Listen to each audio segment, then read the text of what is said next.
Good afternoon, everyone. We're going to be getting started here in about 4 minutes or so.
Good afternoon, everyone. We're going to go ahead and get started.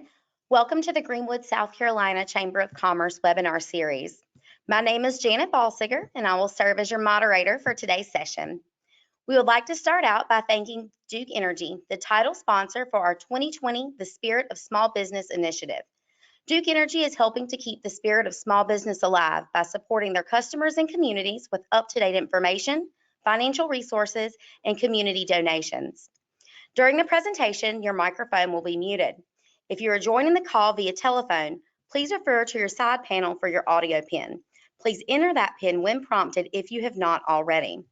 If you would like to ask a question or respond to the presenter at any time, you may use the raise hand function located in your side panel to request that you be unmuted, or you may type in the box labeled questions. We will answer as many questions as possible at the end of the presentation. Today's topic is presented by Jackson Lewis, Reopening and Reimagining the Workplace, COVID-19 Employment Considerations. Thank you all so much for being here. We're pleased to host Principal Attorney with Jackson Lewis, Chase Samples, as well as Jackson Lewis Associate Attorney, John Connell. Mr. Samples concentrates his practice in wage and hour law, while Mr. Connell focuses heavily on employment litigation matters on both the state and federal level. Today, they will be discussing a framework and policies to facilitate a smooth return to work that will minimize legal risk. Thank you both so much for being here today. You may begin your presentation whenever you are ready.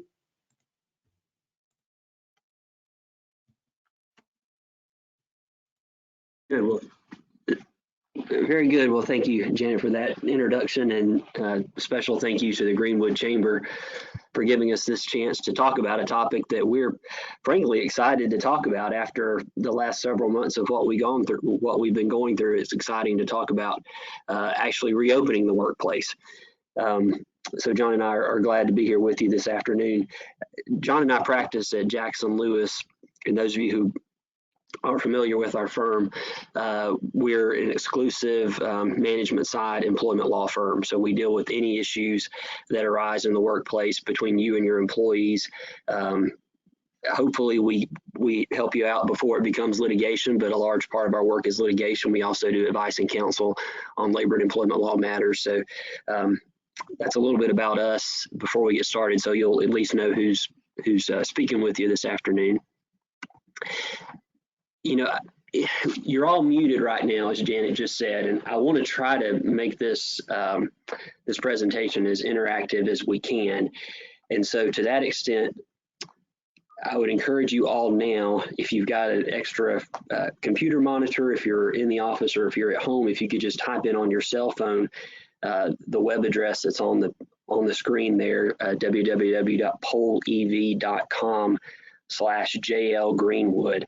Throughout the course of the presentation this afternoon, John and I are going to use this feature to do some live polling of you guys. And if you go to that website, you'll be able to participate, and your answers to the questions will pop up and populate automatically. So take a minute now and go to that website.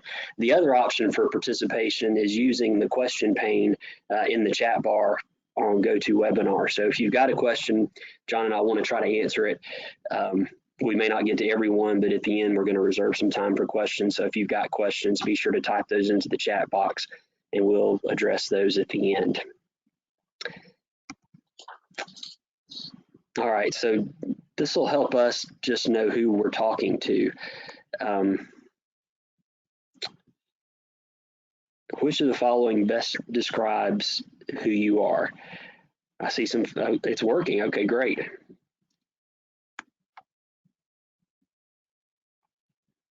Very good. So we've got some curious observers. We've got HR professionals, members of management. And I'll give it a minute so everybody can figure out the polling software, but it looks like it's working, so that's great.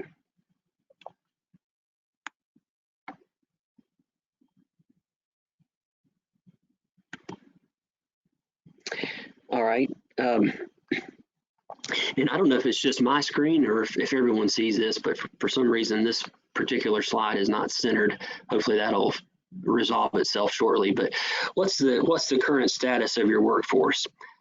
Are you guys still entirely remote? Mixture of some remote, some at the work site? Everyone back at work, but with modifications? Everyone at work and back to normal?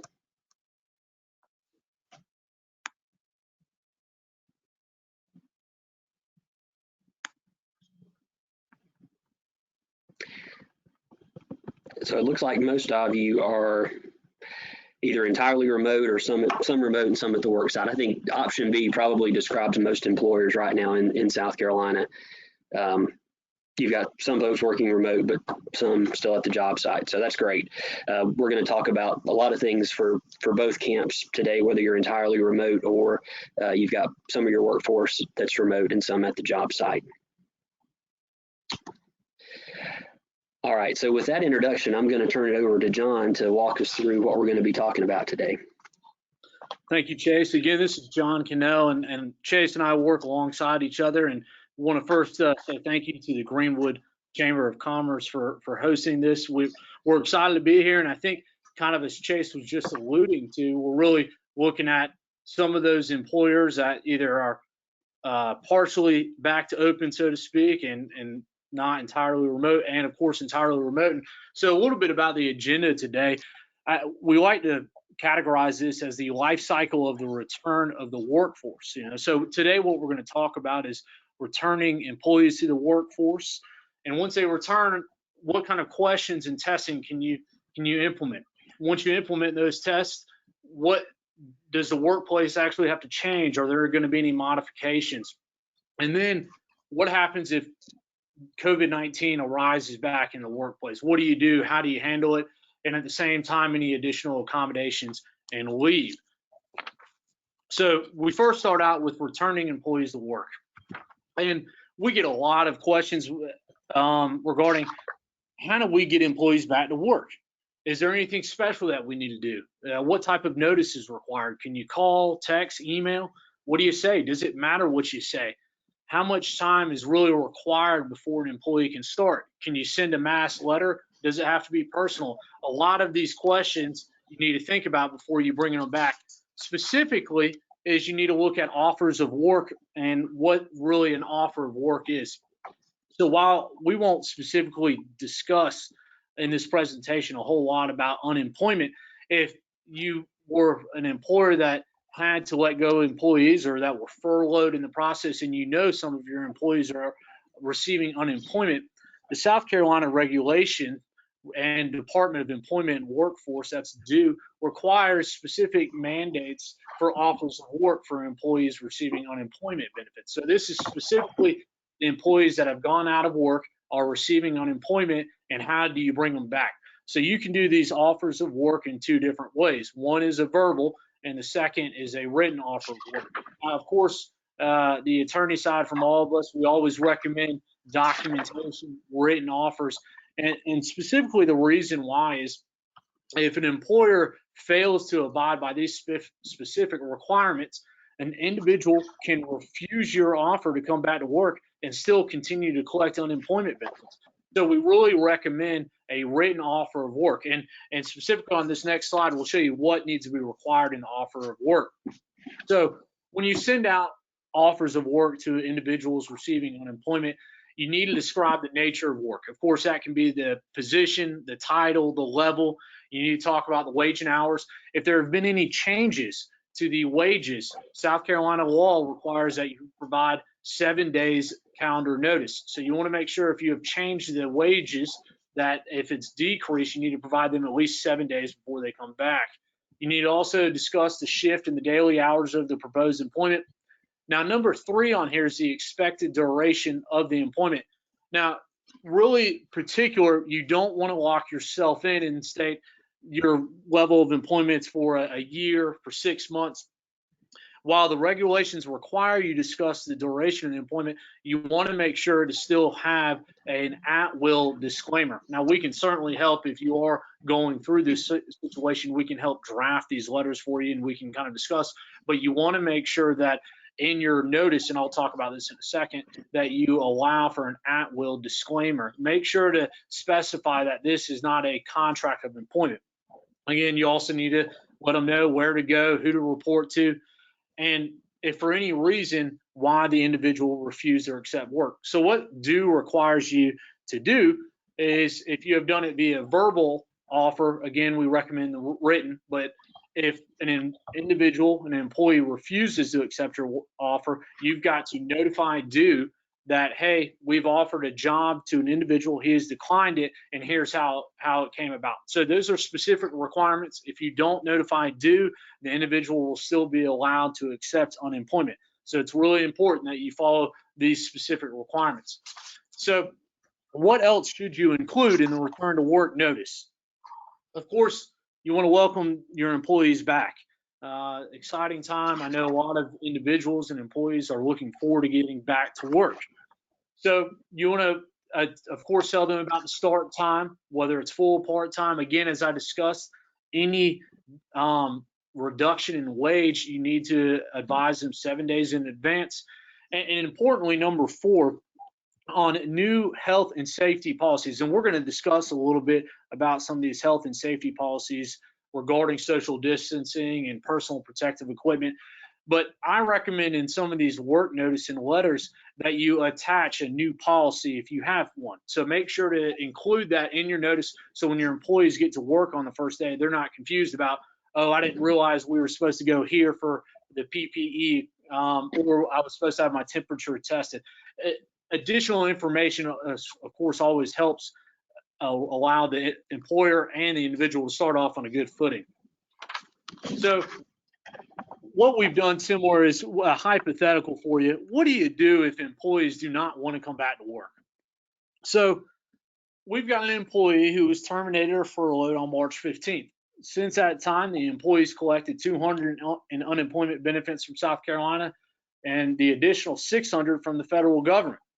You now offer the employee to return to work, but the employee refuses because he's making more on unemployment. So you can go in on a poll. What do you do if the employee refuses to come back to work? You report it to Greenwood County Sheriff's Office? Do you inform the South Carolina Department of Employment and Workforce? Or do you tell your employee to not come back or else? And it looks like everyone's on the same page. So at least we got some people listening. So you are correct. Make sure you, again, have the appropriate documentation and notify due what is happened. So again, this will not be about the PPP, so to speak, but I do want, on the similar note, I am curious to see what businesses received a PPP loan under the CARES Act. And Chase, I'm not sure if it looks like yes and no. So maybe more yeses than no. I don't have a, Chase, do you have a specific number on yes? Maybe 50, yeah, for some reason, John, that slide is, these poll slides are not centered, and I hate to try to mess with it during the course of the presentation, but it looks like we're at about 50-50. So along those, the Treasury Department just came out with new guidance. And the reason I bring this up about the PPP loan, if you did receive it, is because you want to make sure that the new guidance states that if the loan forgiveness amount would not be reduced if the employer laid off an individual. Of course, not going too deep into PPP, the loan forgiveness required that you had the same amount of individuals that you previously had on. The good news is if you can show that you offered an employee back to work and they refuse, that won't be held against you on loan forgiveness. So I just want to put that a little tidbit in. Similarly, you want to make sure everything's in writing because also the Treasury Department requires it. And I'm going to switch over to Chase and talk a little bit more about the questions. Yeah, thanks, John. One thing I would note, just to add one piece to what John just said, this is a great opportunity to really get your HR paperwork in order, especially if you've let folks go or if you furloughed folks and are bringing them back. And in that return to work letter, you can do a lot of things to correct issues that maybe weren't accurate in the past to fix those going forward. It's a great chance to get all your I-9 forms in order, your new hire paperwork, just to make sure you have everything that you need. Or if you've rolled out an arbitration program and not everybody signed it, bringing folks back is a great chance to roll out things like that. So, don't try to take advantage of this opportunity, I guess, to the extent that you can, and make sure that you've got all your paperwork in order as you're bringing folks back. So we've been getting a lot of questions about what kinds of questions can we ask employees when they're coming back to work? What kind of test can we do? So here's a question for you all. Can you take an employee's temperature? No, it's a medical exam under the ADA, only if the employee looks sick and doesn't feel well. Yes, but you're not required to do so. Yes, test every employee who comes through the door every day or else you're negligent. What do you guys think? Most folks say yes, but not required to. And that is the correct answer. So again, thank you all for paying attention. I do apologize that these polls aren't centered, but at least you get the gist of it on this one. Hopefully choice D won't be the correct answer for any of these, or else we won't be able to see it. But taking someone's temperature technically is a medical exam under the ADA, but the EOC has issued some guidance in light of the pandemic, telling employers that in this situation, given that the pandemic poses a direct threat to the workforce, employers can measure an employee's body temperature on a daily or less frequent basis. Again, you're not required to do so. I will say, however, that in South Carolina, at least in restaurants have been encouraged to take the temperatures of their employees on a daily basis. There's some other industry-specific guidance that OSHA and the CDC have put out there. I would encourage you to take a look at that and see if there's anything specific to your industry. But generally speaking, you're not required to take an employee's temperature.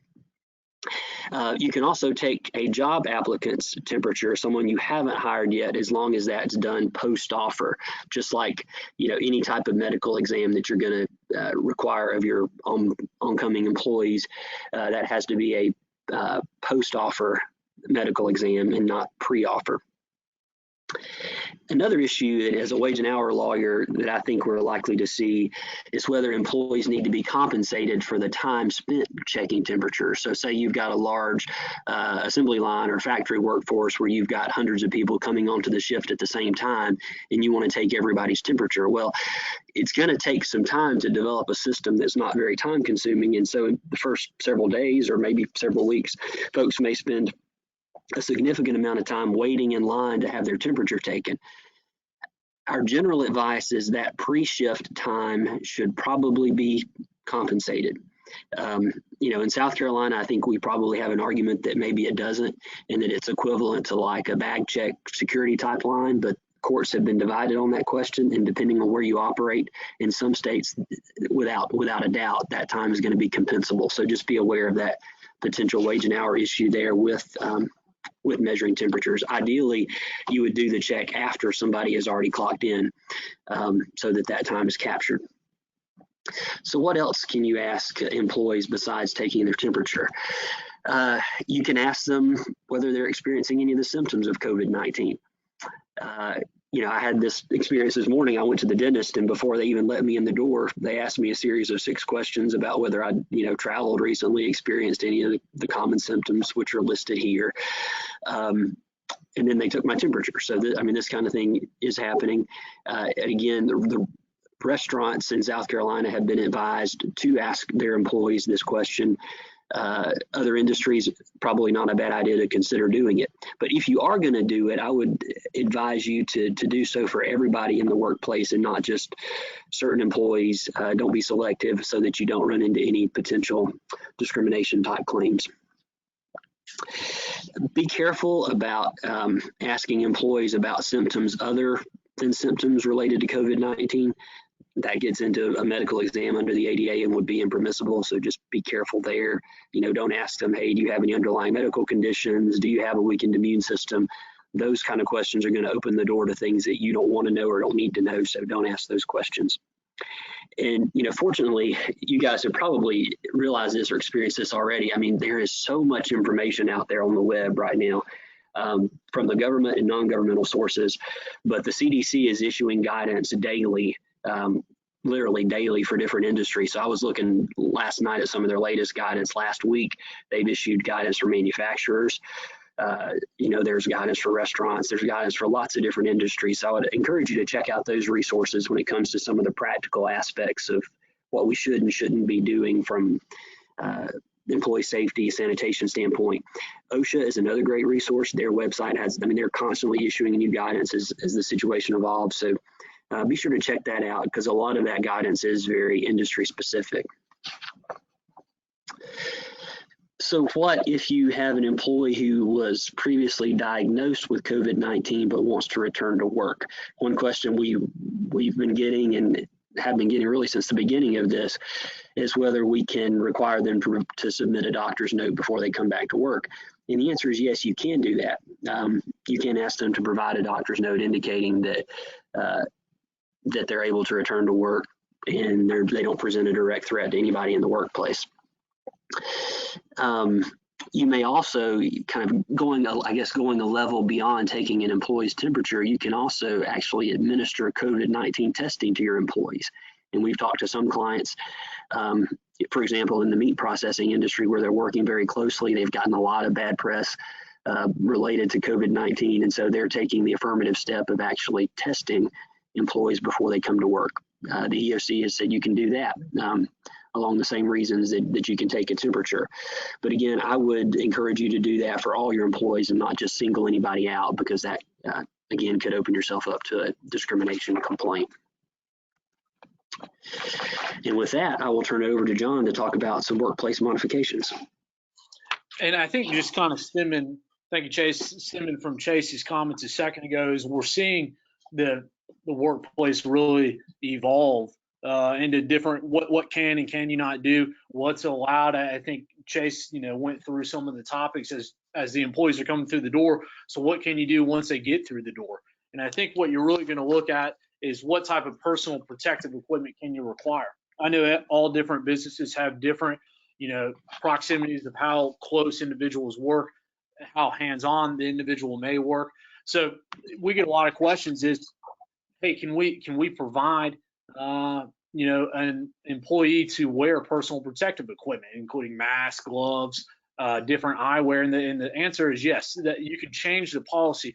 Like we discussed at the beginning, I would recommend when you do send out these offers of work is to identify our policy has changed, or the new policy is XYZ in the offer of work letter, so that everyone's on the same page coming in on the first day.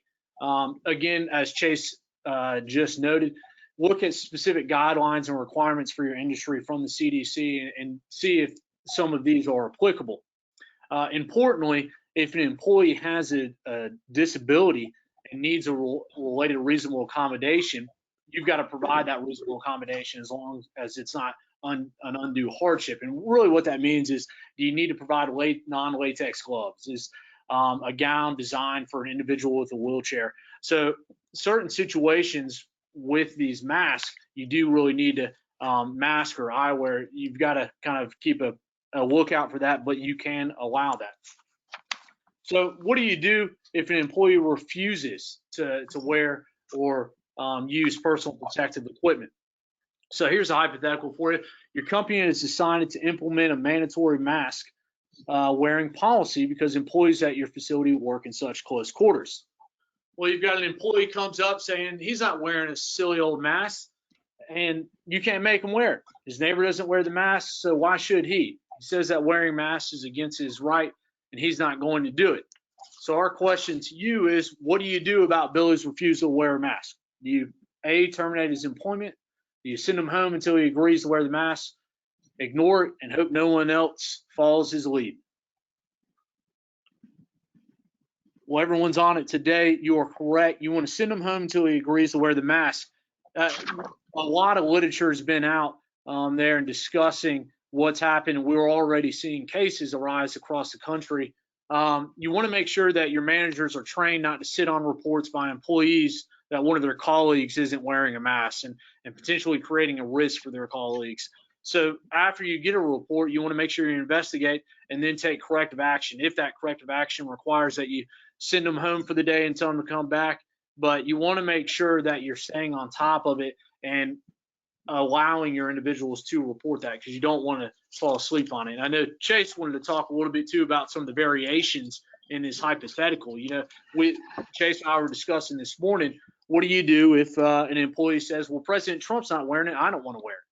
So you started to think about how to stem it away from not being political, but from destabilizing that situation and allowing this as a workplace situation as opposed to a political situation. Yeah, it's a great question, John. And, I actually got this question from a client this morning.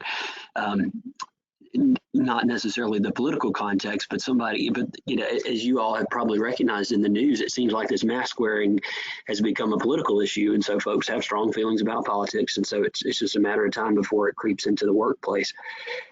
If someone just makes the comment, well, President Trump doesn't wear a mask, so why should I? I think the response as the employer is, well, that's our policy and we need you to comply with the policy. Now, as a matter of South Carolina law, we do have a state law that says you can't terminate someone's employment based on their political beliefs. Now, in the context here, I don't think we're to that point yet on either end, but I say that just so that you guys are aware of that. As courts have interpreted that statute, you pretty much have to be terminating somebody like for voting for a particular candidate or for providing money to a particular political cause, that type of direct political activity. Here, this just a stray statement I don't think is going to be actionable under that statute, but just be sensitive to that issue. What if Billy's refusal was based on an underlying medical condition that prevented him from wearing masks? And John touched on this earlier. Here you have to be open to the possibility of needing to provide an accommodation to somebody's, suppose they've got some kind of respiratory issue, or maybe they have a sensitivity or an allergy to the material the mask is made of. You need to consider potential reasonable accommodations for those folks. Another question I saw last week was, well, what if you've got a group of people who have joined together in the workplace and say, we don't believe these masks are appropriate, we're not going to wear them. What do you do then? And I ask this question here because when you've got more than one person, you've got the potential for concerted activity. So the National Labor Relations Act comes into play. But it's debatable whether the activity, though it will be concerted, whether it's actually protected. And here's, employers clearly have rights to implement safety rules for their employees. And so, I wouldn't be too concerned about the potential labor piece of this. If you're a unionized workforce, this might be something you would want to discuss with your union representative and try to get them on board with it before you roll out the policy, just so everybody's on the same page or is less likely to have concerns. And I think most people are going to be understanding, and we're really doing this to protect the employees, not because not to protect ourselves, but really to protect them and keep them safe. Another question I saw last week was, well, what if wearing the mask causes someone's safety goggles to fog up, and then that creates a separate safety issue? You just have to, deal with these situations when they arise. Obviously, you don't want to create unsafe working conditions by requiring someone to wear a mask. The whole point is to have a safe workspace. So, these are things that I think are going to come up, especially as more and more employers are requiring folks to wear masks. And that's a great point, Chase, as we kind of discussed. I think, unfortunately, what we're going to see is we're going to continue to see additional questions. Well, what happens in this situation? I think, unfortunately, right now, a lot of these questions will be a case-by-case basis on how to answer it. And we're certainly happy to help kind of navigate through some of those. One of my favorites are, can you require your employees to sanitize? Well, you can. Employers can require hand washing, respiratory etiquette, sneezing into your hand, covering your mouth when you cough. And we also recommend that employers encourage employees to not report when they're sick. You want to, the CDC has recommended that as well. Limit the use of telephone, headsets, device between employees, and additional discussions about moving around the workstation, altering layouts. And in particular, you want to discuss the training and retraining and possible cross-training. You want to make sure that every employee is on board, or at least you have an individual that can lead the way, that a manager, a supervisor can state, this is how we're going to implement the policy. This is, we're going to put up signs here. The CDC has some great signs that you can print out and post around your workstation. I recommend, we've got them in our workstation. It's great. It talks about washing your hands and covering your mouth. So I really do recommend looking at the CDC's website regarding some of those sanitation policies. So Chase kind of touched on this earlier, but what do you do if now everyone's back to work and you've got a situation where an employee is suspected or tested positive for COVID-19? We've just shut down everything, but now we're back to work. So what do you do? One of the first questions is, what happens if an employee has symptoms of COVID-19? So an employee comes in, they've got a sore throat, they've got a cough, they have trouble breathing. If first and foremost, similar to the policy, you want to make sure that the employee knows who to report any COVID-19 symptoms, and encourage to report that. Once the individual reports the COVID-19 symptoms, you want to isolate the employee, and if possible, you want to move the employee to a location outside of the workplace. And ultimately, back home. You want to clean and disinfect the area pursuant to the CDC and EPA guidelines. And so that's if you have symptoms. So what do you do if someone's diagnosed with COVID-19 in the workplace? So you want to follow up with the employee to make sure that their diagnosis was positive. And when you do, you want to make sure not to allow them to come back to the workplace. The CDC has stated 14 days, but continue to follow the updated guidance from the CDC. They will certainly be the most beneficial. So we've always got the CDC tabbed as a favorite, and continue to allow the employee to telecommute and discuss potential sick and FMLA leave policies so that the employee can continue to work, and if not, that they would be on the appropriate leave. After an employee has been diagnosed, what happens to the employees that might have been around the individual that was diagnosed with COVID-19? Usually we recommend that employees exposed to another coworker, they again look back at the CDC guidelines, but you want to make sure to have them run through a check. And what we mean by that is, where was the employee that was diagnosed with COVID-19? Where did they go? Who did they meet with? Were they in the break room? Did they use the restroom? You want to make sure, because the CDC recommends that you do a disinfecting of the area and continuing to go down. As you see, the CDC allows essential workers to continue who may have been potentially exposed to COVID-19. Again, these will pre-screens and regular monitoring help. But if they're non-essential workers, they should not be required to come into the workplace. So that's an important tab. Similar to the what I was just discussing is you want to make sure you have a contact tracing, and that was what I just mentioned. Is you want to make sure you have a list of where the employee with COVID-19 visited and where they went. And this is important. I think you run into privacy issues and confidentiality issues. If an employee has been diagnosed with COVID-19, you cannot share the individual's name to your workforce of who has been diagnosed. Now you can, and what I mean by that is you can identify the exact employee. Now, of course, you're saying, well, John, everyone's going to know that Chase just left and we haven't seen him in 10 days, so he must have it, but you still cannot disclose the identity of the person. You do run into confidentiality reasons. Now, if the individual has given you written consent, that is certainly another situation, but if an employee has COVID-19, please do not share his name. However, as noted at the bottom, the EEOC allows the employer to disclose it to a public health agency. So that's important to know the difference on who you can talk to. Again, you can inform your other employees that an individual has been diagnosed, but make sure not to share the name. And then that kind of sets you up for what happens when someone comes out and some additional accommodation that Chase will discuss.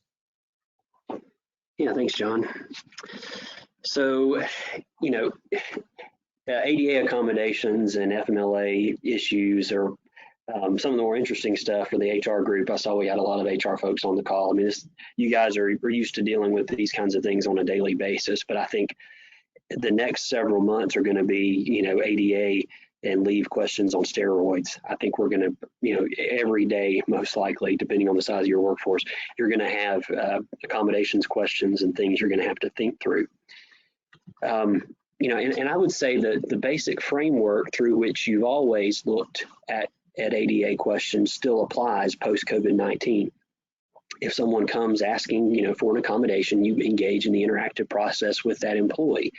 You ask them questions. What are you asking for? What's your medical condition, and drill down on that, and then determine whether the company can provide any type of accommodation, whether it's through changes to the physical workspace that we've touched on already. Maybe it's, I think one we're very likely to see, especially for folks who've been telecommuting, is the request that someone be allowed to continue to telework. So be prepared for that. But then I think we'll also receive questions from folks who are just afraid to come back to work. And those are the ones we really want to drill down on and determine whether or not we have to provide them with additional leave as an accommodation, or whether we can tell them they need to show up to work or else we're going to discipline them.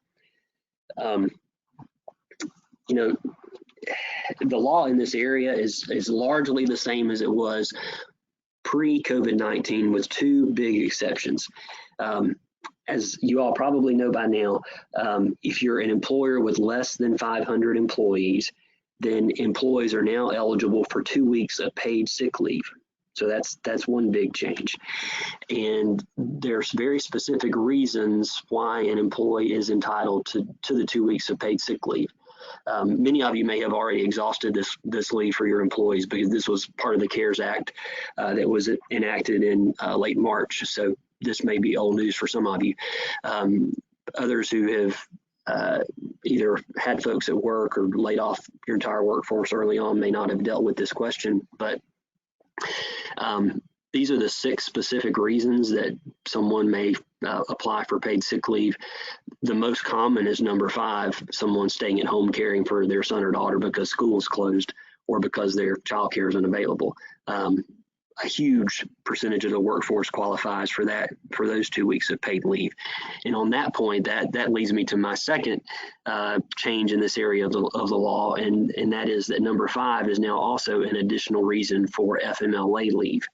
So for reason number 5 only, in addition to the 2 weeks of paid sick leave, employees are also eligible for 10 additional weeks of unpaid leave under the FMLA.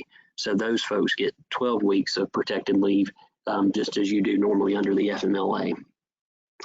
I've gotten a lot of questions about number 2. If someone comes in and says, hey, my doctor has told me I need to stay home because it's not safe to be at work. Those notes and excuses from the doctor, I think we really need to drill down on. Has the person actually been advised to self-quarantine by the healthcare provider or not? If somebody just comes to you and says, hey, I want to stay at home because I'm afraid to go to work. If they haven't seen a doctor, they're not experiencing symptoms, then they're probably not going to qualify for the paid leave. So just drill down on those. And fortunately, since these were enacted, we've got some regulations, some temporary regulations from the Department of Labor interpreting these, and they're very helpful and specific. So we've got some guidance we can turn to there.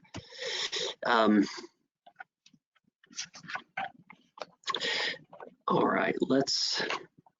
And Chase, I was going to add a little bit too. What you're going to see, a lot of these reasons under the paid sick leave that Chase just brought up a second ago, was you're also can apply for unemployment under the same reasons. And I think what you might see is a little bit of mixture, and a cause that I say you want to be on the lookout for is bringing back to your employees that are receiving unemployment benefits.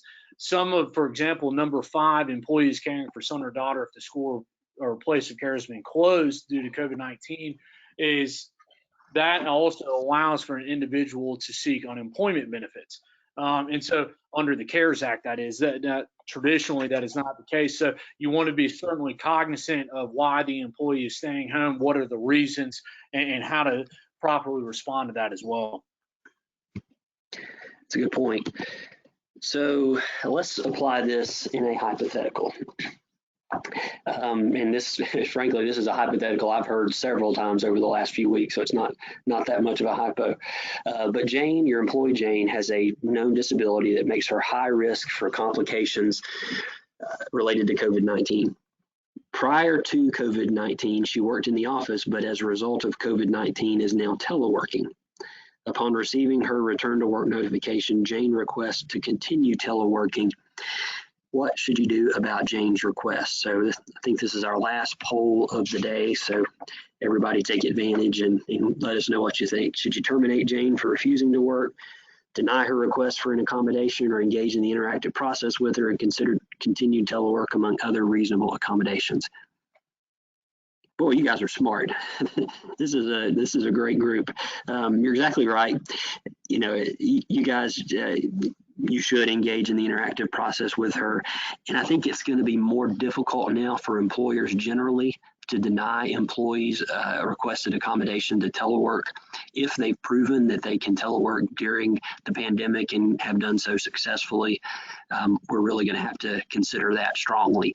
Now, there may be other accommodations we could provide to Jane in the workplace. For example, we could maybe provide her with a modified workspace that gives her greater protection, putting up physical barriers, giving her a separate room, depending on the nature of her work. There might be some things we could do to get her back in the workplace, but we definitely need to consider extending telework as a potential accommodation.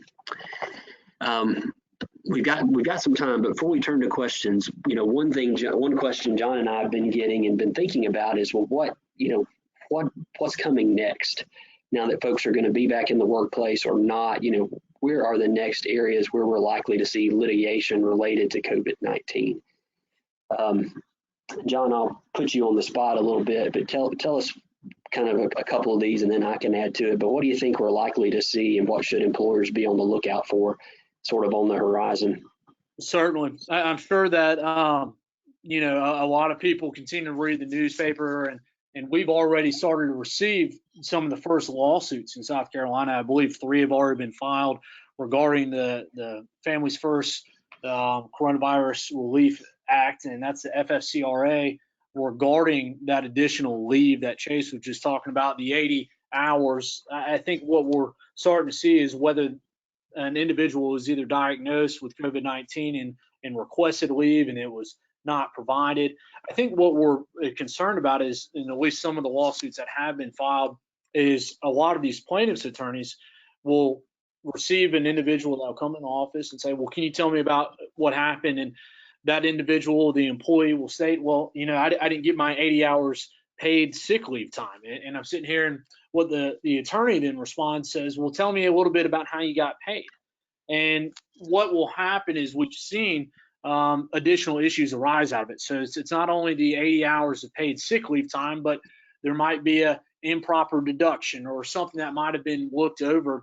And I think what we're going to see is that just creates additional litigation areas. And that is really, we're just trying to beat that before it gets there. We don't want, trying to stave off some of that litigation. And I know Chase will want to talk to you about the wage and hour and kind of go into that, but I think that's really, or was that applied correctly when we kind of move forward? Yeah, I think that's exactly right, John. And I think we'll see claims that we've always seen, discrimination type claims, FMLA claims, potential retaliation claims, ADA failure to accommodate claims. We'll see those. But I do think we'll see a new surge in wage and hour litigation, potentially related to folks teleworking. For example, with the executive exemption, which requires that you supervise 2 or more full-time employees, have any of your supervisors the last 2 months not been supervising 2 or more full-time employees, yet still been paid on a salary basis as an exempt person? I think there's the potential for those folks to bring a claim saying, hey, I was misclassified because I didn't meet the duties requirement, during this time period. I think to some extent courts are going to, at least some courts are going to be sympathetic to the employer's position here, given the circumstances, but some courts are not. And so that's something to think about. And it's also something to think about as you're returning employees to work, to the extent you're bringing folks back, a limited number of folks back, or bringing folks back in waves. You might want to take a look, especially at your mid-level managers who maybe were previously just satisfying that 2 or more full-time employees supervisor requirement. Maybe now there's only 1 full-time employee that they're supervising. So think about those kinds of things as you're bringing folks back to work, and try to spot those issues before they become, issues or an attorney demand letter. John, anything else you want to add before we open it up for questions? No, I think so. I think, I'll just add this last little bit kind of on Chase's wage and hours, to think about individuals who have traditionally been paid hourly and have been working from home and continue to work from home. I think you want to be cognizant of any overtime payments that are required if they've been responding to emails late at night, or if they've been waking up or doing extracurricular projects on the weekend. Certainly those concerns on whether the employees have been fully compensated will certainly arise as well. Yeah, I agree. That's a good point. And if you've got folks who are continuing to telework, hopefully you all have some good procedures in place for tracking their time. But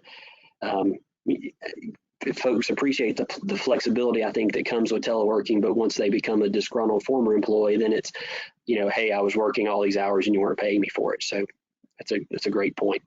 So we've got some time. If anybody has questions, you can type those in the chat box. I don't see any at this point, but we'll stick around and see if any come up, and we're glad to talk through those now. If you have a specific question you feel more comfortable reaching out to John or I about, we're happy to talk to you and respond to you. So we've got our email addresses here on the screen. So please do feel free to reach out.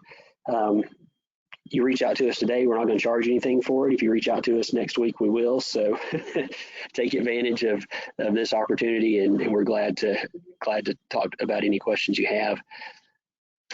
All right, thank you guys so much. It looks like, just a reminder, like they said, you can type questions into the chat box, or if you would like to be unmuted and verbally ask your question, you can. We did have a hand raised, and it looks like they put their hand down. Oh, wait, nope, there it is. Okay, so we've got Keith Velati's got his hand raised. So Keith, if you're able, I'm going to unmute you now if you want to ask your question, if you've still got it. Let's see. Well, it looks like I can't. He's self-muted, so you have to unmute yourself at this point if you want to ask your question. There you go. There we go. Yes, I just had a procedural question. If we had an employee that tested positive, are we obligated to report that to any governmental agency like the CDC, or is that done by the doctors? That's generally done by the doctors. We were telling folks early on, you ought to notify DHEC, and DHEC would be the agency, and you certainly could do that. And I think John made the point that it's okay to disclose the name of an individual to a public health agency, and DHEC would be ours. But you're not required to. That's typically going to be done by the doctor. Now, if you're administering the COVID-19 testing, then I think there's more of an obligation on you at that point to share that information with DHEC if you're actually getting the positive diagnosis. But otherwise, you're getting it secondhand, so you're not obligated to report. Great question. And let's see. Oh, do you have another one, Keith, or did your hand just go back up?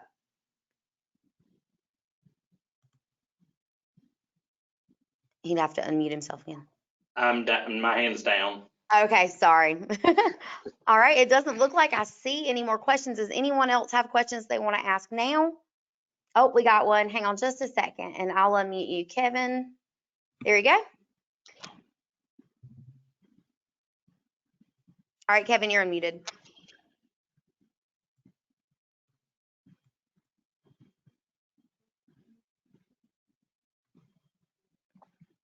Well, we're waiting.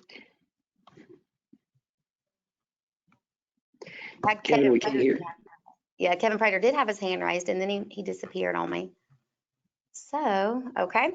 Anybody else have any questions? Give it just a second.